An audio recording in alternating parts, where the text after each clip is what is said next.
across the waters of the Arabian Sea lies a coast steeped in mystery.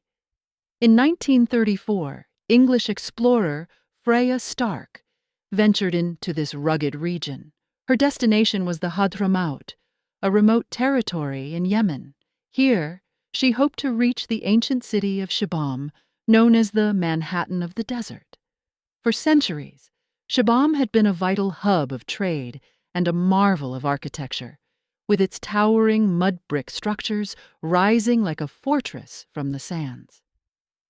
Stark set sail from Aden aboard a steamer heading westward along the Yemeni coast. Her journey brought her to a desolate bay, thought to be the ancient site of Qana, once a flourishing port in the incense trade. Mentioned in classical texts, it served as a key point along the caravan routes that transported frankincense from South Arabia to the Mediterranean and beyond. On the ship, Stark encountered members of the Wahidi tribe. These Bedouin men, their dark indigo-stained skin and intricate silver ornaments reflecting their proud heritage, engaged her in conversation. Their words revealed both curiosity and a blunt worldview shaped by centuries of tradition. "Why do you not come and stay at Bir Ali?" he suggested. "Perhaps I may do so on my way back." "But you are a Nasrani," interrupted another, his tone sharper, though not unkind. "You are going to burn in hell." In Arabic, Nasrani is the word for Christian, derived from Nazareth, the town associated with Jesus. Stark noted that the statement carried no great malice. It was spoken with the conviction of someone for whom such beliefs were simply a fact of life. "The Nasara are people of the book. Before the day of judgment, the prophet Jesus will gather us, just as Moses will gather the Jews, and your prophet, God bless and save him, will lead you. Eternity is long, my friend. I see no great objection if my enjoyment of it begins a little later than yours." Stark's response showcased her ability to navigate cultural differences with grace and humor. As she continued her journey, Stark turned her attention to the region's frankincense trees, sacred to the ancients and central to the history of the Arabian coast. The ancient sacred character of the tree itself is found in many writers. Herodotus mentions winged serpents that guard it and fly to Egypt every spring, tree spirits following the caravan route, the precious drops cut from their living sides. The frankincense trade had changed by Stark's time, with local customs giving way to more commercial practices. Yet, the resin itself retained its allure, prized for its beauty and fragrance. The colour varies from clouded tears of amber, or jade green pale as moonlight, to a pebbly mixture brown as the bed of a Dartmoor stream. Its value is determined by its purity, size, and the absence of any gravel added by eager merchants to increase its weight. As Stark continued her voyage, she sailed past volcanic ridges towering over the sea, land bearing the marks of a storied past. In the 13th century, this region came under the control of the Rasulid dynasty in Yemen. The Rasulids, a Sunni Muslim lineage, succeeded the Ayyubid dynasty and ruled Yemen from 1229 to 1454. Sultan Muzaffar, known for his military prowess and cultural patronage, launched an arduous campaign to subdue Dhofar and Hadhramaut, regions vital for their production of frankincense. The Northern Army took 5 months to march from Sana'a in Yemen to Raisut, fighting all the way with the Habudis, the people of the land. The Second Army marched along the coast, finding great natural obstacles but keeping in touch with the fleet, which constituted the third invading force. The three armies met in the plain of Dhofar and established the Muzaffarid sovereignty there. As her ship approached the cliffside town of Mukalla on the first night, she encountered the remote and mysterious atmosphere of a city clinging to its rugged coastline. The next morning, Stark observed Mukalla in the daylight. The white of Mukalla has a peculiarly lovely quality, dove-like and cool against its hot background. It has a stucco splendour about it, magnificent from the sea, but rather dilapidated at close quarters. Mukalla, a bustling port town along the southern Arabian coast, remained largely untouched by European influence, save for the British presence in nearby Aden, a key station on the route to India. From the Sultan's guest house, Stark began her exploration of this fascinating region. The Sultan of Mukalla's palace is at the west end of the town, near the battlemented gate by which all traffic must enter. The palace itself is on the sea, white and new, with coloured glass like a Brighton pavilion, and best seen by moonlight. The guest house reflected a blend of local charm and European comforts, a testament to Mukalla's position as a crossroads of cultures and histories. I was charmingly looked after in the Sultan's guest house. Water, brought in conduits from the western Wadi, flowed into a European bathroom. I had a bed with a mosquito net and a dressing table with a mirror. From her window, Stark observed the daily rhythms of life among the Bedouin caravans gathered outside the city walls. Families camped among their camels and donkeys, while traders and tribesmen streamed through the gates carrying provisions. There are about 6 of these resting caravans, each of 20 or more camels and human beings. Their loads are in among them, and people here and there. Donkeys with drooping heads make an outer circle. Through the gate one could watch a continual stream of people, especially towards evening, when the tribesmen brought their supper from the town, 3 fish on a string, or a slice of red shark with black fins, or baskets that dangled at each end of a yoke of wood they held across their shoulders. Stark was no stranger to travel.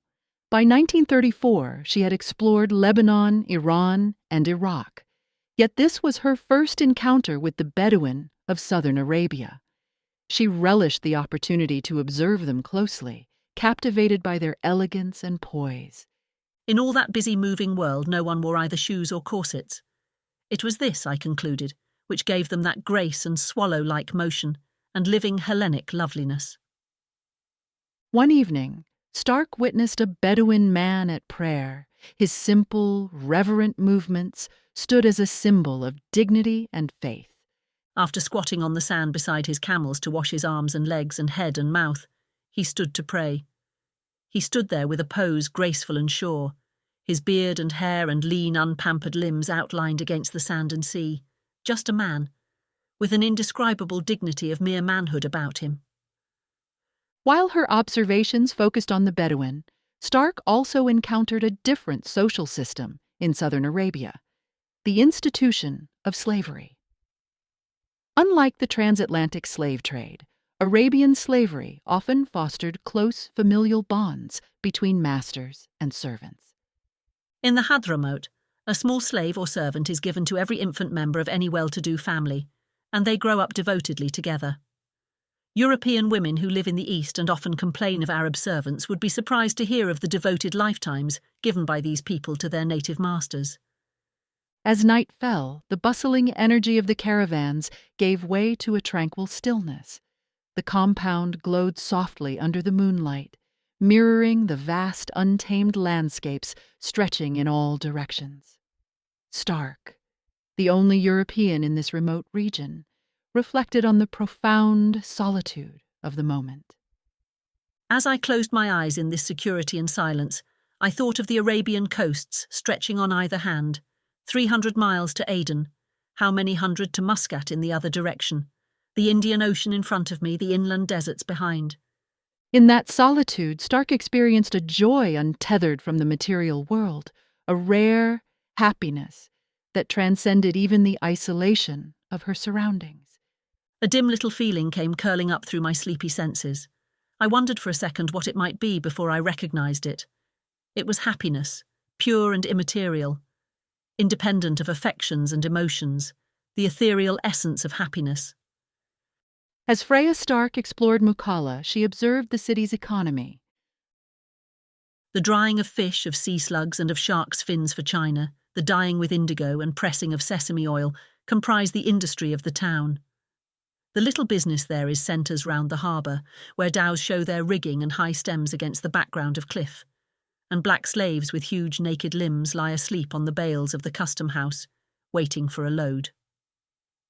Among Mukalla's landmarks was its prison, a reminder of how the Sultan's government maintained control over the far reaches of his territory. We climbed and looked over a low parapet into a sort of pit, where 10 or 12 tribesmen and as many children squatted among heaps of refuse. They leaped up when they saw us outlined against their blue square of sky. All the children and most of the men were hostages, taken from tribes who misbehave. They are changed every month or two. On one journey, she encountered a young sheikh walking along the road. They shared a brief conversation about his aspirations and frustrations. Allah must have sent us, I remarked. He agreed dubiously, not very sure of an unbelieving woman as an instrument of Allah. He told me that he would like to travel, but was poor. That, said I, is because you are learned. All the learned are poor. If they were not poor, they would stop being learned. One evening, Stark found herself at a wedding. The women's clothing was dazzling, adorned with intricate designs and glittering jewelry. Their movements as they danced were ceremonial, creating patterns in the air as the music swelled. The dresses were brocade or tinsel, stiff with embroidered silver breastplates and necklaces in rows. Their eyebrows were painted brown, and a curling brown pattern darted from each temple. A brown line ran down the forehead and chin. When they stood up to dance, and they made patterns like wheels in the air with their pigtails. The drums beat, the bracelets and girdles jingled. The heat was almost unbearable. After days in Mukalla, Freya Stark prepared to leave to the rugged interior of the Hadhramaut. Her departure was marked by the vibrancy of the Sultan's army, marching on the parade ground. Among its ranks were the Yafa'a tribesmen, descended from the ancient Himyarites.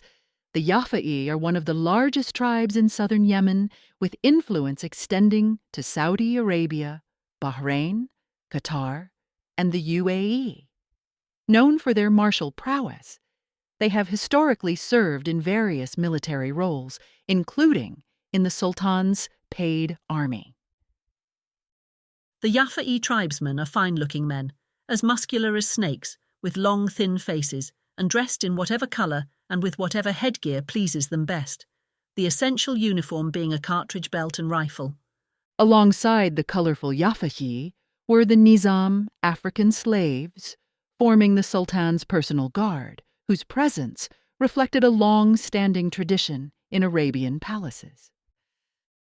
The Black Nizam were marching and counter-marching in other groups, and not with quite the same dash and exactitude.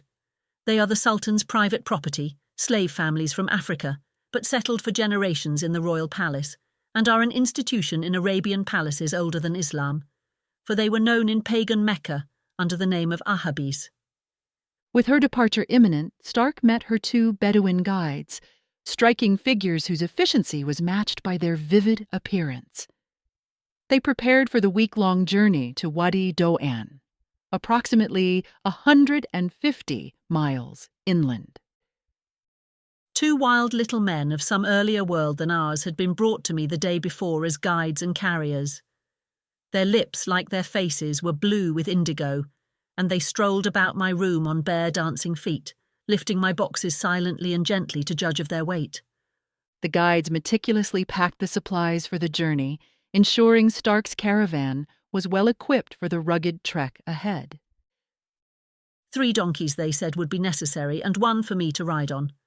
3 pounds of rice, 4 loaves of bread, 5 pounds of dates, 5 pounds of sugar, 4 pounds of tea, 2 dozen eggs, 2 dozen bananas, 18 limes, 4 live fowls, a total of 3.5 rupees. Before leaving Mukalla, Stark paid her respects to Emir Salim al-Qu'aiti, the governor of the city. The Qu'aiti Dynasty, originally from the Yafa'a tribe, rose to prominence through its strategic ties with British India. Many members of the family served as bodyguards to Indian royalty, establishing deep connections between the Hadhramaut and India. The Qu'aiti family is almost completely Indianized and has lost that understanding of independent poverty, which almost always finds an echo in the heart of an Arab, however sophisticated. The Qu'aiti sultans command the Nizam of Hyderabad's bodyguard, which for many generations now has been recruited from the Hadhramaut. As her caravan of donkeys and guides set off into the hills, Stark took a final look at the tranquil coastline of Mukalla. Its serene beaches and rolling waves offered a quiet charm, a contrast to the untamed landscapes that awaited her in the interior. If ever I were to have a honeymoon, it would be pleasant to spend it on the curving beaches of Mukalla, where the rolling of the world is scarcely felt, with a small log boat to carry me, and whomsoever it might be, out all day among the porpoises and seagulls. Stark ventured deeper into the Hadhramaut. Her first destination was the village of Thayl, known for its towering mud-brick houses and its spiritual leader, the Mansab. The Mansab was part of a Sufi tradition deeply rooted in Yemen, where Islamic mysticism flourished. Sufi saints played a crucial role in uniting communities and fostering peace through their teachings. The Mansab of Thayl, Sheikh Mohammed ibn Ahmad ba Omar, is one of the most venerated people in the Hadhramaut, and his word will carry over the tribes of his district and beyond. He is the descendant of the saint, Sa'id bin Isa Amudi, who is buried at Gaidun, whose pilgrimage and 4 days feast in the month Rajab is one of the chief events of the country. Thayl's towering mud-brick houses, standing 5 stories high, reflected the architectural ingenuity of ancient Yemeni civilizations. This design tradition is rooted in the Sabaean culture, which flourished in southern Arabia from 1200 BC. The Sabaeans, renowned for their advanced irrigation systems and monumental architecture, built fortified cities with imposing structures. These defensive houses in Thayl retained echoes of the Sabaean legacy, incorporating practical features for security and resilience. Even the decorative elements bore traces of ancient traditions, such as ibex horns affixed below the topmost balustrade. This was my first entry into one of those Hadhramaut houses which appear to have come down, diminished in splendour but fundamentally unchanged from the days of the Sabaeans.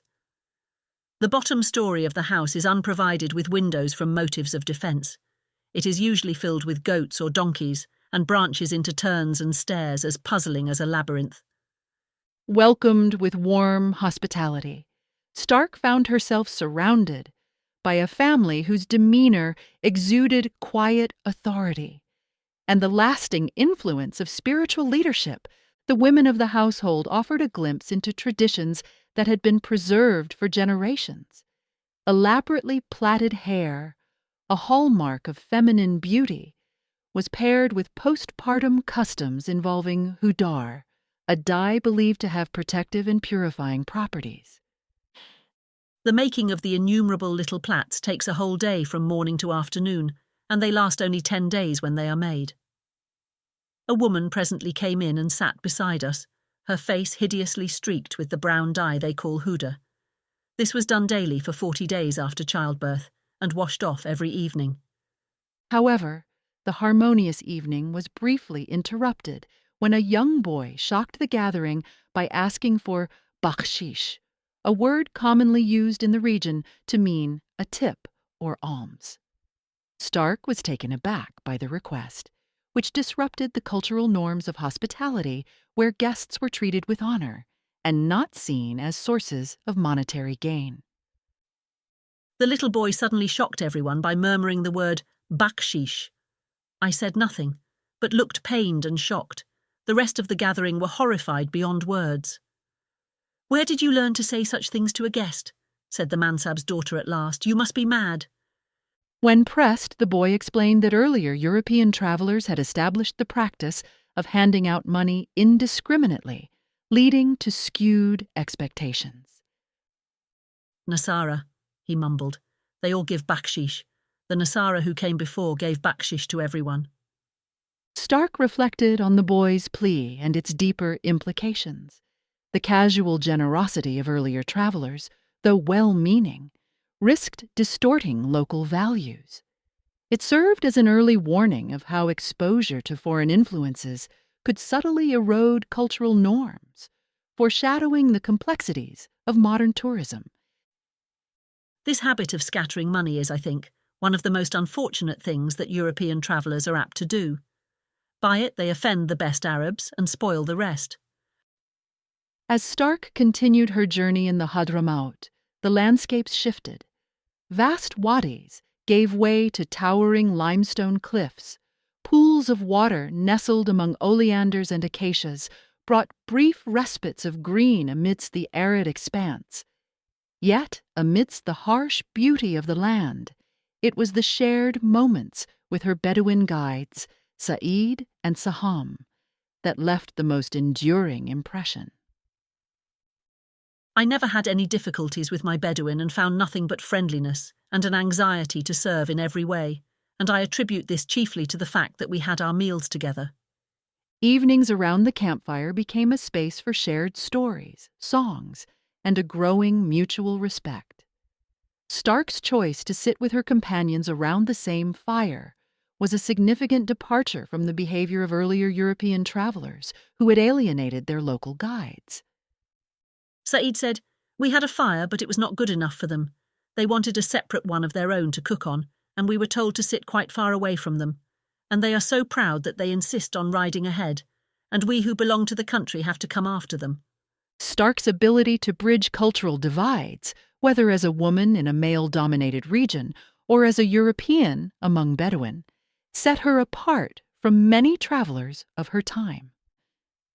I did what I could to soften these wounds and felt, as I have often felt before, that to sit over the fire with one's fellows in the evening, when the work is over and the talking begins, is the only sure way of keeping harmony and friendship. Stark foresaw a profound change on the horizon. Writing in the 1930s, she stood on the cusp of a world where modern technology and transport threatened to strip travel of its physical and communal essence. She reflected on the loss that such advancements might bring, not just to the experience of the traveler, but to the shared human connection forged through necessity. When our human methods of transport are so perfect that physical laws no longer regulate our journeys by land or sea or air, why, then we shall have outgrown our planet. Freya Stark's journey through the rugged landscape was punctuated by small, scattered villages, and the vast expanses of wilderness between them, offering glimpses of a lifestyle distinct from the towns on the coast. Camels, essential to Bedouin life, lay across the rocky paths, their leisurely grace contrasting with the practicality they embodied. Their owners moved with the fluidity of ancient sculptures, a reflection of their intimate connection to this untamed land. Camels travel more slowly than donkeys and cost a little less to hire. These camels were sprawling over the path. Their owners, their hair tied up in nets but otherwise almost naked, strolled up amused when I asked if they would bite. As the caravan climbed toward Kor Seiban, rising to over 1,500 meters above sea level, the air grew colder and the mist thicker. For the Wahidi Bedouin, this mountain was not just a geographical feature, but a mythic anchor. Al-Qatn, Al-Qatn, they called to me, for the feeling for their mountain, the home of their ancestor, is pagan and mythological, such as a Greek may have felt for the spirits of his rocks and hills. The Jowel Plateau, an expanse of rugged beauty and ancient mystery, rose above the Hadhramaut like a vast, untamed wilderness. To some travelers, the Jowel was a barren, inhospitable wasteland. But to Freya Stark, it was a canvas of geological wonder. The Jowel has the fascination and the terror of vastness not only in space but in time. On that upland we tread the ancient floors of seas. The sea bottom has hardened to limestone. Crossing the Jowel required careful planning and a reliance on centuries-old Bedouin ingenuity. Along its expanse, cube-like huts served as lifelines for travelers. Across the inhospitable expanse square, one-roomed huts have been built at intervals with underground unwalled reservoirs dug close by, into which the slope of the land leads the rainwater. The huts are called murabbas from their cube-like shape and mark the stages of the Jowel. As she journeyed with her Bedouin companions, Stark observed the unspoken rituals that sustained their harmony. Each member of the group contributed without hesitation, ensuring their shared hardships were met with discipline and quiet camaraderie. Our doings were part of a ritual which many centuries have gone to elaborate, and which alone makes it possible for the Bedouin to travel in harmony through the hardships of their lives. They treat each other with a tacit formal courtesy, made second nature by custom. I never saw any of them shirk a piece of work when it came or wait for another to get up and do it after the heavy day. Traveling long distances in Yemen required navigating the intricate patchwork of tribal territories. Each tribe controlled access to its lands, and moving safely from one area to another often depended on securing the services of local guides who could negotiate passage and ensure protection. Stark herself was soon to face this reality, as her companions, bound by the constraints of tribal territory, could not accompany her on the next leg of her journey. "Why will you not come with me into the Wadi Hadhramaut beyond Dawan?" I asked Salim. "We would gladly," said Salim. "There would be no difficulty in going, because you would be with us, and the slave who represents the government. But we would have to come back alone, and the other tribes would rob us. You might come on to Shabwa, and then back with me." "No," said he. "That would be fearful for us. We do not belong to that country." Amid the rigors of travel, moments of camaraderie brought warmth and unity. After days of basic meals, Stark decided to lift her companion's spirits by purchasing a sheep, a rare and welcome luxury in their journey. This small act of generosity transformed an ordinary meal into a joyous celebration, offering a brief respite from the hardships of the jowl. I bought it for 3 thalers, and in 2 minutes the name of Allah was pronounced over its death in the courtyard. A woman sat down to skin it in the doorway, while the cooking water heated in the pot. It was pathetic to see how popular this meal made me, and with what silent exultation its appearance was greeted, heaped up on the tin dish. As the journey progressed, Stark and her companions encountered phenomena both mysterious and awe-inspiring. One such moment was the appearance of the Gedriya. We were suddenly astonished to see a small light flickering about there. "It might just as well be the Gedriya," they said. The Gedriya, they told me, is a great light which sometimes appears in the sky during the 25th night of Ramadan, and it will grant every wish which is made while it is visible. After days of traversing the rugged Jowl Plateau, Freya Stark finally arrived at her destination, Wadi Dawan. This verdant sanctuary, nestled deep within the cliffs of the Hadhramaut, offered a stunning contrast to the barren expanse she had left behind. The wadi is about 1,000 yards wide and drops 1,000 feet or so with sheer walls. On the rubble sides which hold the cliffs, little towns are clustered, built of earth like swallows' nests. At the heart of Wadi Dawan stood the fortress of Masna, the residence of the Surra brothers, Muhammad and Ahmad.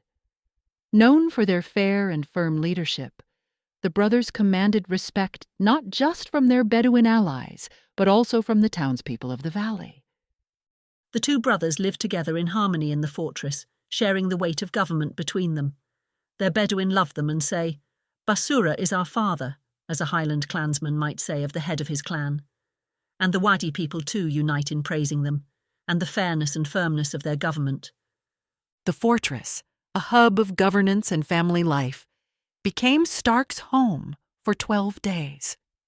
Dawan provided a rare opportunity to immerse herself in the lives of women, a perspective unavailable during her trek through the wilderness. Within the harem, she witnessed the elaborate customs and ceremonies that defined women's lives, from weddings to everyday social rituals. We had one bride in the community during my stay. She was a bovine, good-natured creature called Fatima, still dressed in all her finery. Her black gown had a breastplate of solid silver plaited with cotton. Her girdle jingled with silver tassels. Her bare feet had anklets of gold. She would wear it, she told me, for 40 days. In this remote valley, the rhythms of life were shaped by migration. While men often left for years to work abroad, the women of Wadi Dawan remained rooted, preserving the customs and culture of their ancestral home.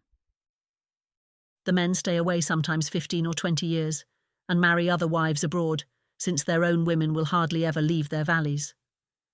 This habit of migration is quite recent, and the Basura told me that they remembered the time when any traveller would be known as Makawi, or Masawi, etc., according to the place he had visited. Freya Stark's time in Wadi Dawan brought her to two contrasting towns, Quraiba and Robat. These neighboring settlements, though close in proximity, offered strikingly different experiences. Quraiba, perched against the cliffs of Wadi Dawan, is an ancient town known for its religious conservatism. But for Stark, it became a place of unexpected hostility. The stranger went up to the door and gave my letter. There was a long pause, and the answer came that no one was at home.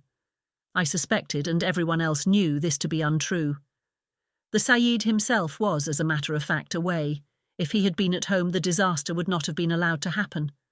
But his sons and wife were there, and they are all known to dislike Christians and to meet them unwillingly, as I was told later. The rejection of her visit by the local Sayyid's family, a rare breach of Hadrami hospitality, triggered a chain of events. The atmosphere in the town shifted ominously as Stark attempted to leave. Sheer inhospitality, however, I never knew before or since in the Hadhramaut, and its effect was catastrophic. The welcoming stranger came back silent, smitten with shame, and preoccupied. The crowd fell away a little, quiet and murmuring. We were obliged to come out in the open near the lower end of the town, and here the crowd reappeared, and seeing our haste began to look disagreeable. For there is nothing like flight to rouse the hunting animal in man, and they had been dodging round buildings to get at us. Despite the tense escape, Stark maintained her composure. Her thoughts, however, remained heavy with what she's encountered. The discourtesy of the Sayyid al-Bar's family, the refusal of hospitality to a stranger, was too sad a subject for conversation. It was, I must repeat, the only occurrence of its kind in the whole country. In stark contrast, Robat welcomed Stark with open arms. Here, Sayyid Muhammad ibn Yasin and his family extended the hospitality she had come to expect in the Hadhramaut. Out in the street, the Sayyid Muhammad's son awaited our coming, and the Sayyid himself greeted us at the head of his stairs. All was welcome and friendliness. In a low room with carved doors and columns, we sat on a carpet at one end, while the soldier and his gun settled among the household slaves at the other. The troubles of Quraiba were forgotten. During her stay, Stark observed the traditions of Robat, from its unique methods of beekeeping to the warmth of its harem. Sayyid Muhammad took me to see his bees on a little terrace. They live in a pipe like a drain pipe made of mud, covered with blankets to keep it warm and closed at one end, with some small holes left for them to creep in and out. The honey of the Hadhramaut is famous and is mentioned by Pliny. It is exported, packed in round tins, and has a rich and heavy flavour, due no doubt to the ilb trees whose blossom is the bees' chief food. Stark also reflected on the broader cultural and political dynamics of the region.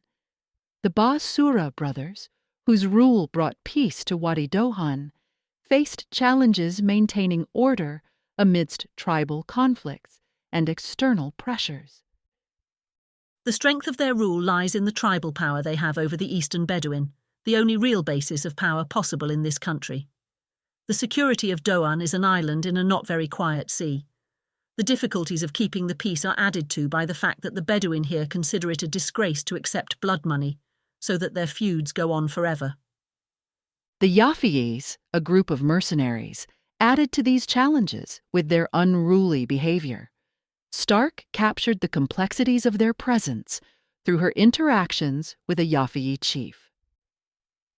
The mercenary Yafa'is, of whom about 250 are settled in Wadi Dawan, were giving trouble at this time. They made themselves unpopular by feeding their goats on the people's plantations. I met the old chief of the Yafa'is and chaffed him gently on the behaviour of his troops. They never move them, he told me. That is the cause of all the trouble. They have been here about 20 years, and they think they can do what they like. Freya Stark's stay in Wadi Dawan took an unexpected turn as illness struck.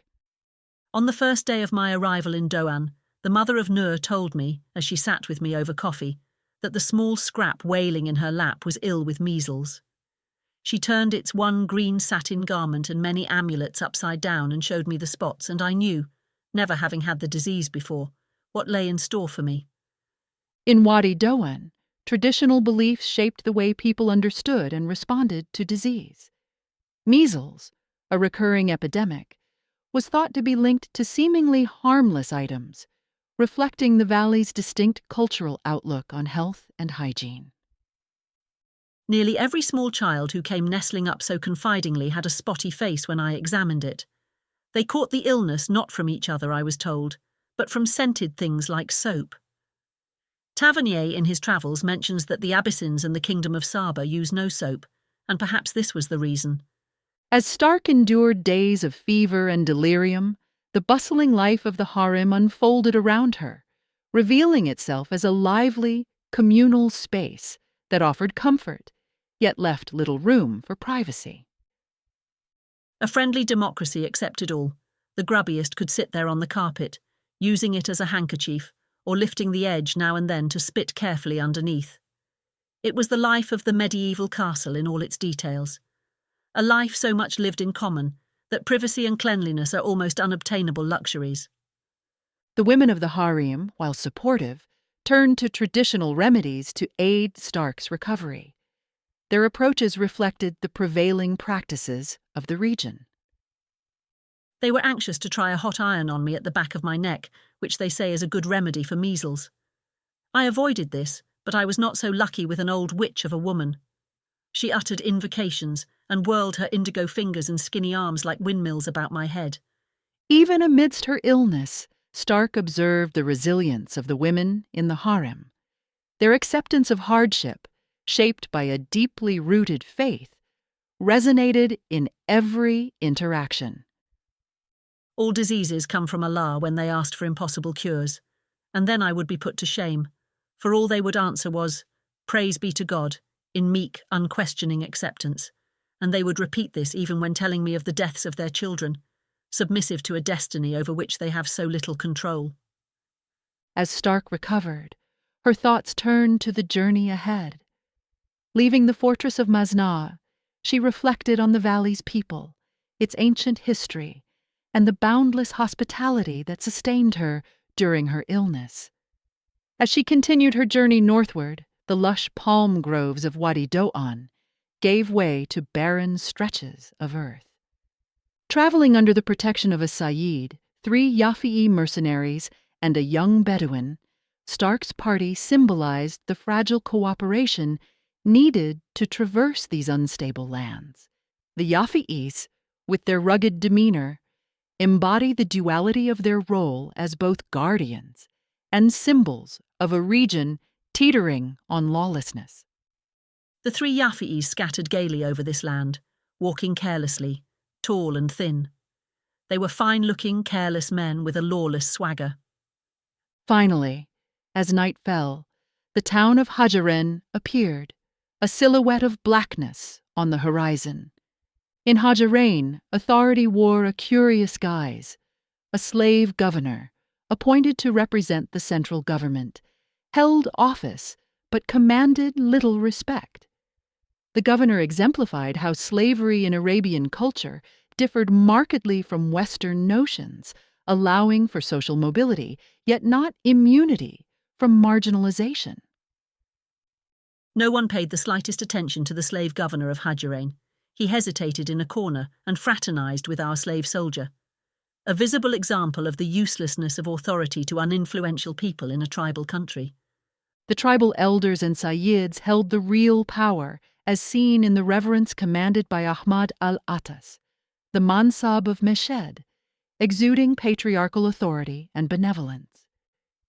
He came in regally, voluminous in a velvet gown, green with a yellow turban on his head. He carried himself lightly, with the ease of sure authority and a manner paternally affectionate. Freya Stark's journey exposed her to the realities of tribal life when she met the Bukri family. Wealthy merchants with a history of trade in distant Batavia, modern-day Jakarta, Indonesia, they also carried on a century-old feud with a neighboring town. This rivalry, rooted in disputes over resources and tribal dominance, shaped the lives of the inhabitants. The Bukri family itself, explaining the geography of their war from their own roof, pointed to a white square tower on the edge of the precipice as an outpost of theirs, from which, as they declared, one could shoot straight down on the town. The Bukri family exemplified a unique duality. They thrived in the bustling markets of Southeast Asia, with Batavia serving as the capital of the Dutch East Indies, a major hub in the global spice trade. Yet, when they returned home, these cosmopolitan merchants reverted to a life steeped in feudal traditions and tribal honor. Truces, such as the one brokered during the Sultan of Mukalla's visit, offered only temporary reprieve from the endless cycle of skirmishes. Leaving the Bukri family and their fortified home behind, Stark continued her journey toward Al-Qatn, where she encountered Sultan Ali ibn Salah of the Qu'aiti Dynasty, a ruler whose influence stretched across the Hadhramaut. The Sultan was not only a political leader, but also a scholar deeply invested in the history and culture of his land. The Sultan's hospitality reflected the best of Hadhramaut's traditions. Over a feast of Persian pilau, Indian pancakes, and Arab soup, he spoke not just of the history of Shabwa, but also of Wabar, the legendary city of the jinn, where myths and reality blurred. Wabar is the deserted city, the abode which the jinn took over when the people of Ad and Thamud were destroyed. Most fertile of God's countries, it is unapproachable by men. Freya Stark's journey through the Wadi Hadhramaut was a step closer to her ultimate goal, Shabwa, the legendary city of antiquity. Once a hub of the ancient incense trade, Shabwa had stood at the crossroads of Arabia's lucrative caravan routes. Stark's desire to reach it was tempered by the knowledge that the journey would require navigating the complexities of regional politics and tribal allegiances. At the heart of this newfound accessibility lay a truce forged between two powerful figures in Arabia, the king of the Hijaz, Abdulaziz ibn Saud, and the Imam of Yemen, Yahya Mohammed Hamid ed-Din. In 1934, the two leaders had been embroiled in the Saudi-Yemeni War, a conflict over territorial boundaries and tribal allegiances. As to reaching Shabwa, the city of my desire, the Sultan of Qatn assured me there would be no difficulty. The king of the Hijaz and the Imam of Yemen had now made peace, and the effect of it had been to open again all the eastern routes along their borders. For the first time in many years, the way that leads by Aber to Najran was used by caravans. The incense route by Shabwa and Marib into Yemen, and that which led through the desert once called Sayhad, were now peacefully open to traffic. He himself promised to find me the right Bedouin, for the Shabwa inhabitants are not inclined to welcome strangers. As Stark's journey continued, the valley's openness unfolded before her, a vast, sunlit floor rimmed by towering cliffs. Palms lined the southern edge, their shadows stretching across solitary Sakaya markers, wells offering travelers brief respite in the arid expanse. The valley's smooth terrain even accommodated an Air Force landing ground, a subtle mark of British presence in southern Arabia during the 1930s. This influence, extending from Aden to Hadhramaut, underscored Britain's commitment to maintaining trade routes and tribal peace, though the harsh landscape seemed untouched by modernity's steady march. Amid this stark beauty rose Shibam, a city often called the Manhattan of the desert.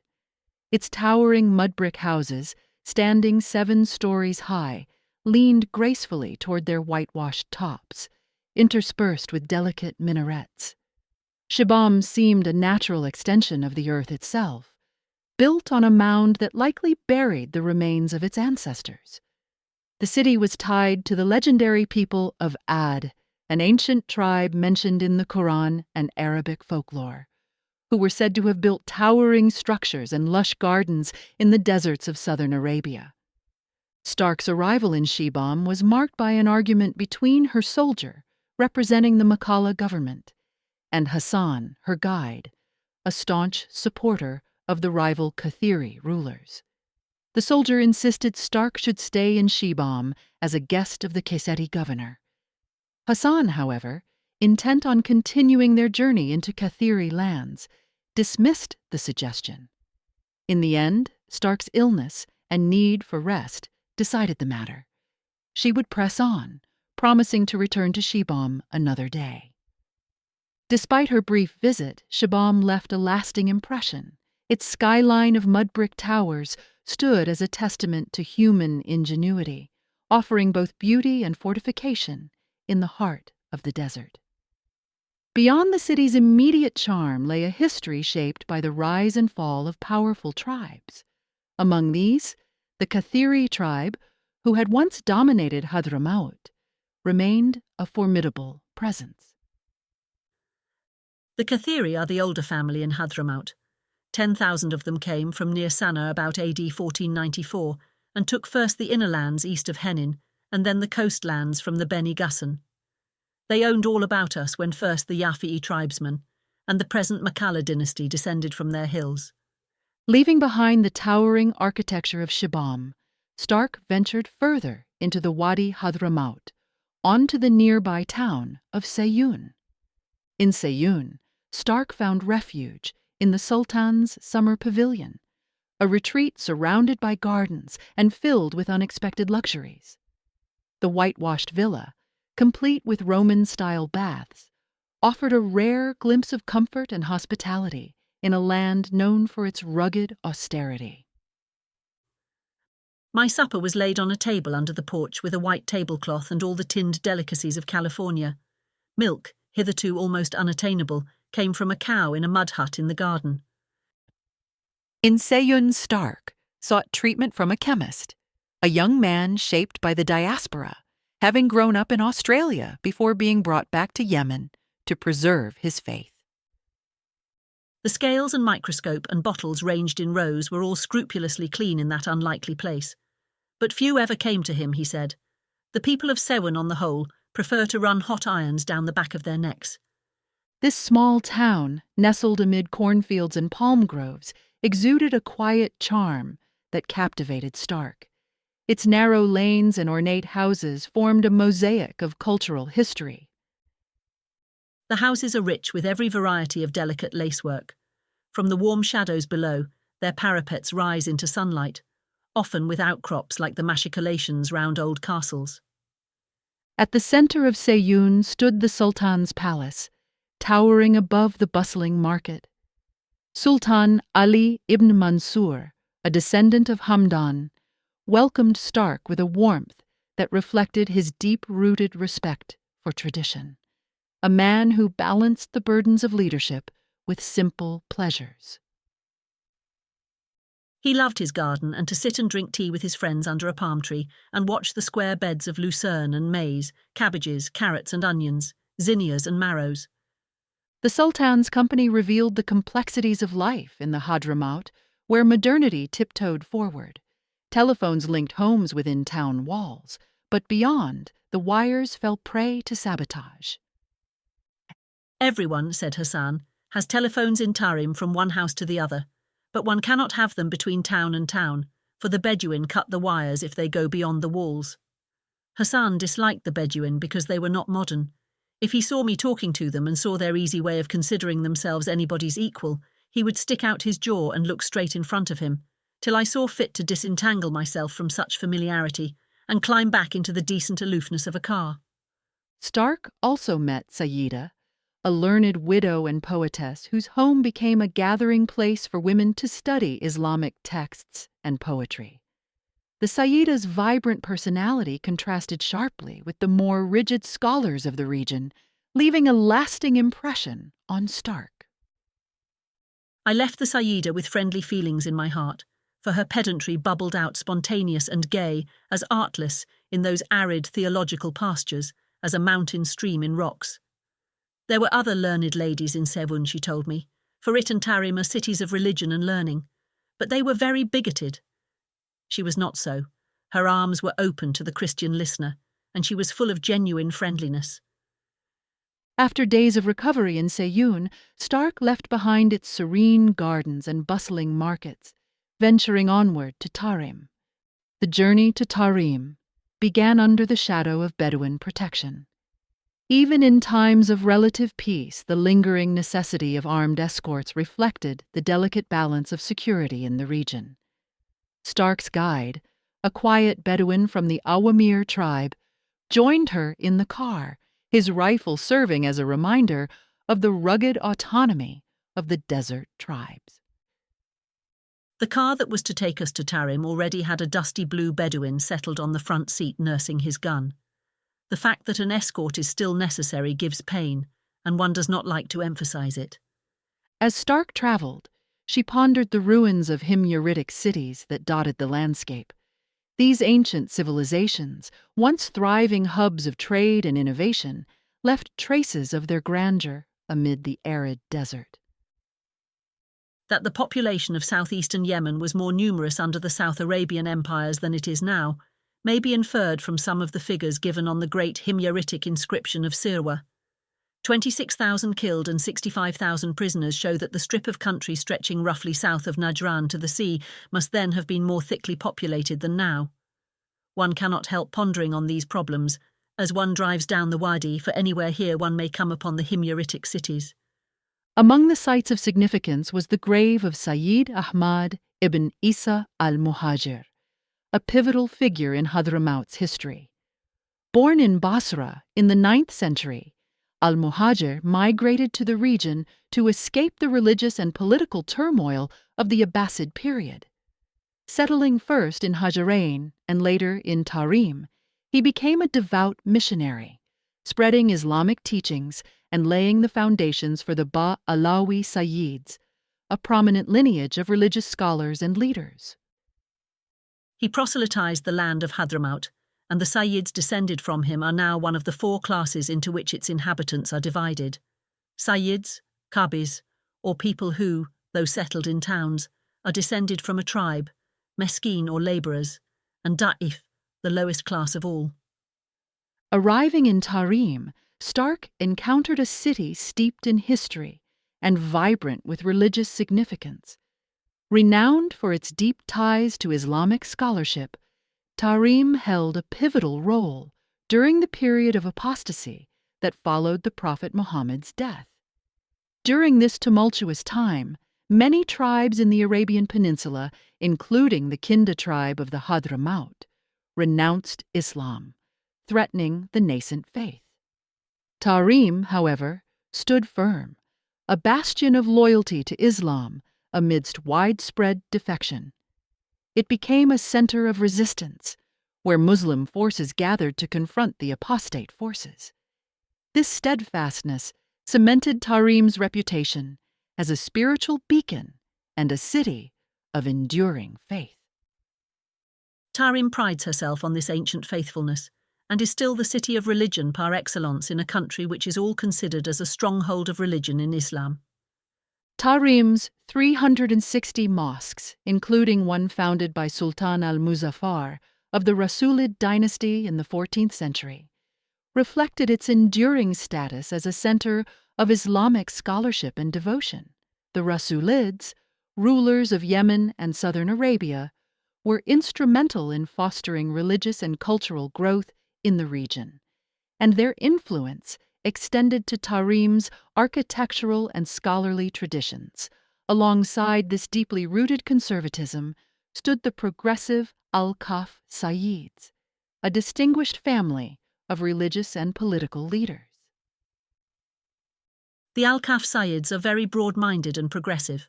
Their noble tradition of hospitality naturally attracts all Europeans to them, rather obscuring the very strong, narrow and uncompromising religious party they have to deal with in the town. During her stay in Tarim, Stark was hosted by Sayyid Abu Bekr, where she enjoyed the comforts of a richly decorated guest house. It was here she met Mahmud, a chemist of Afghan descent with a remarkable family history. His father, a trusted advisor to Emperor Tafari in Abyssinia, had facilitated the establishment of a British consulate at the emperor's request. For Mahmud, continuing this legacy of cross-cultural connection was a deeply personal ambition. Here I was visited by Mahmud, the chemist of Tarim. His greatest ambition was to be the means of establishing a British consulate in the Hadhramaut, for he felt himself to be, as he was indeed, a citizen of the empire. The journey from Tarim to Horeida revealed a world of striking contrasts. Palaces rose amidst green gardens, thriving on the fragile peace that had recently been achieved. These signs of prosperity, alongside scenes of men working the earth and women tending crops, reflected the tenuous balance of life in the valley. Out in the Wadi, a caravan from Qana in Yemen was trailing in, with small donkeys gambolling unloaded about the hulking camels. The men were tall, unlike our Bedouin of the jowl, bearded and aquiline and friendly. They came, they said vaguely, from the direction of prayer, Qibla, as they call the northwest beyond which Mecca lies. They cracked their fingers towards its sun-hidden spaces, while their caravan, 100 camels or so, laden with sacks of millet, waited and lifted their slow heads and blinked in the sun. To Stark, the rhythm of life in the Hadhramaut mirrored the storied days of medieval Europe. The average inhabitant of the Hadhramaut takes much the same view of life as did Mallory's knights on the marches of Cornwall or Wales. A stranger under a tree has the same lively possibilities in him, a suitable object for either a fight or a feast. Legends of the Hadhramaut painted it as a land of wonder. The people were said to possess powers of transformation, their spirits taking flight across lands and seas. These tales of magic spoke to the region's ancient culture, where boundaries between the real and the mystical blurred effortlessly. The Hadramis were credited with magic powers, and the men among them fly by night in the air from Hadhramaut and change into the form of birds such as the Rakhma and the Huda'a till they come to India, so that their travelling instincts may be inherited after all. Traveling deeper into Wadi Amd, Stark met shepherdesses who bore the scars of recent tribal conflicts. Despite their widowed status, they greeted her with quiet hospitality. Their modest lives, shaped by hardship and resilience, revealed the human face of the valley's struggles. 3 shepherdesses in black with silver girdles came up when Sayyid Alawi called them, for we were now in the Atas country, and they knew him. They were young things, but all widows, their husbands killed in the war between Diyar al-Bukri and the town under the cliff. They looked at me, intrigued and timid, for they had never seen a European woman before. But they presently came up and sat beside us, fingering with curiosity the stuff my clothes were made of. Horeida emerged from the desert like a dream, its architecture and setting a perfect blend of natural beauty and human ingenuity. The town of Horeida leaned against the cliff at the turn of the valley, surrounded by stony open spaces. Its cemetery lay before it with a few white domes, and a well house carved and white. Its 2 white minarets rose airily against the rocky wall. The town lay brown between, blistered in sunlight. And the ibex horns that decorated its roofs and curved against the sky showed us that here we were again in the old-fashioned Hadhramaut, among the uninterrupted traditions of Arabia. Horeida was governed by the Kaff Seyyeds. The town's leadership balanced religious authority with a role as arbiters of peace among neighboring tribes. Their influence extended over centuries, tracing back to a pivotal figure in Hadhramaut's Islamic history. Their ancestor was Al-Faqih al-Muqaddam Muhammad Ali, descended, like all the Hadhramaut Sayyids, from the Basra apostle Ahmad ibn Isa, and the first instructor of the rule that no Sayyid should go armed.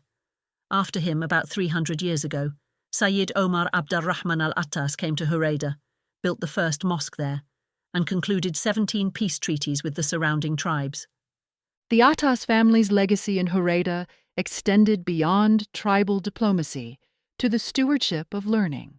While much of Hadhramaut remained isolated, this town nurtured a remarkable intellectual tradition, with its mosque's library becoming a centerpiece of local life.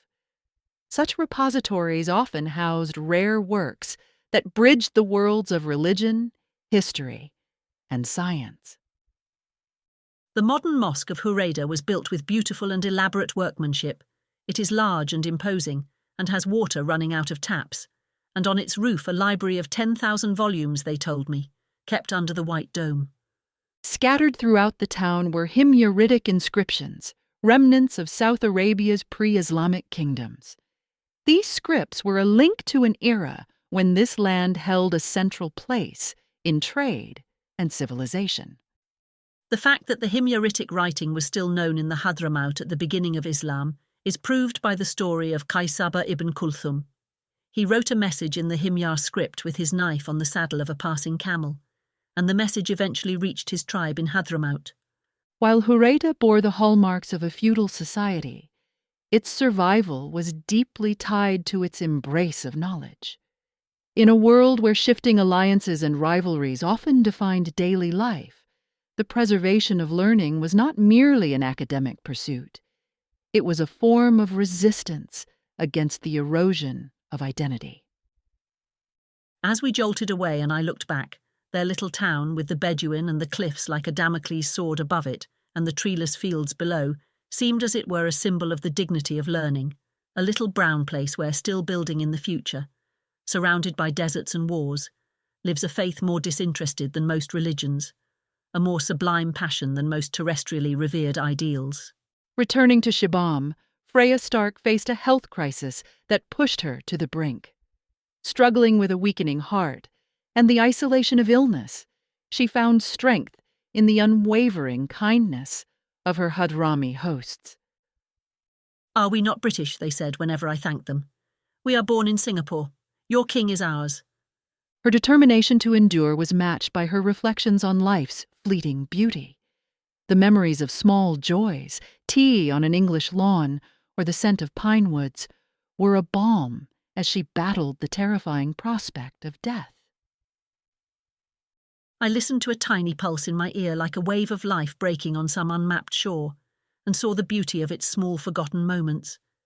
The arrival of Mahmoud, the chemist from Tarim, was nothing short of miraculous. After 3 agonizing days, his medical intervention reversed her decline and revived her spirits. Soon they came, my 2 hosts and the Sayyids of Amd, Hassan weeping with Mahmud, and he proceeded to inject locanol in my vein. It had a swift effect and seemed to send an elixir of life once more to the exhausted heart. Even as she began her recovery, Stark marveled at the resilience and warmth of her Hadrami companions. My 2 hosts ordered a feast to be prepared downstairs for all the party, and soon the jovial sounds that floated up made me feel that I and the world about me, whatever else might be the matter with us, were at any rate not dead. As Freya Stark continued her recovery in Shibam, her plans to reach Shabwa dissolved under the weight of her failing health and the approaching heat of summer. She contemplated an arduous journey to the coast, but ultimately abandoned the idea, haunted by stories of similar ventures ending tragically. Her quiet days were punctuated by reflections on Virgil's poetry, whose themes of fortitude and acceptance resonated with her struggles. As the days passed, Freya Stark's attention remained on her failing health. Her hosts had sent out desperate pleas for assistance. Unexpectedly, salvation arrived from the skies. In the sky, coming from the southeast and spanning all the valley, were 4 RAF bomber planes, their aluminium shining in the sun, more beautiful to my eyes than any aeroplanes that I had ever seen. They circled and landed east of the city walls. The notables hurried out like a row of ants to meet them, and out of one of the cockpits stepped Dr. Haythorne Thwaite and made his way towards my bungalow. The arrival of the Royal Air Force marked a pivotal moment in Stark's journey. Dr. Thwaite wasted no time assessing her condition and orchestrating her transfer to safety. Despite her weakened state, Stark prepared for the journey out of Hadhramaut. He found me too ill to move through the heated, bumpy air of the afternoon, and we waited for the next dawn. In that early hour, they strapped me into a stretcher and laid me crosswise in Saeed's car and drove to the landing ground nearby. As the plane engines roared to life, Stark lay on the stretcher, her gaze fixed on the sandstone cliffs of the valley that had both captivated and confined her. Her departure was not without a sense of loss, as the people who had cared for her stood by, offering their final farewells. The faces of Saeed and Hussein, the old governor, Lusham and others, appeared one after the other over my cockpit horizon to say goodbye. I was in some kindly, improbable dream. Thoughtful and capable hands had taken the burden of decision from me. We rose. The walls of the Wadi, that lime and sandstone prison, dropped away. Freya Stark's journey through Hadhramaut had been one of endurance, discovery, and profound connection. As she soared above the ancient land, she carried with her memories of its people, culture, and history, a testament to the indomitable spirit of exploration. Though Freya Stark's journey to Shabwa remained incomplete, this was far from the end of her adventures in Yemen. Her experiences in Hadhramaut laid the groundwork for a lifelong connection to the region. She would return to Yemen several times, chronicling her explorations in subsequent works, such as Scene in the Hadhramaut in 1938 and A Winter in Arabia in 1940. Stark's legacy as one of the most intrepid travelers of her time continues to inspire,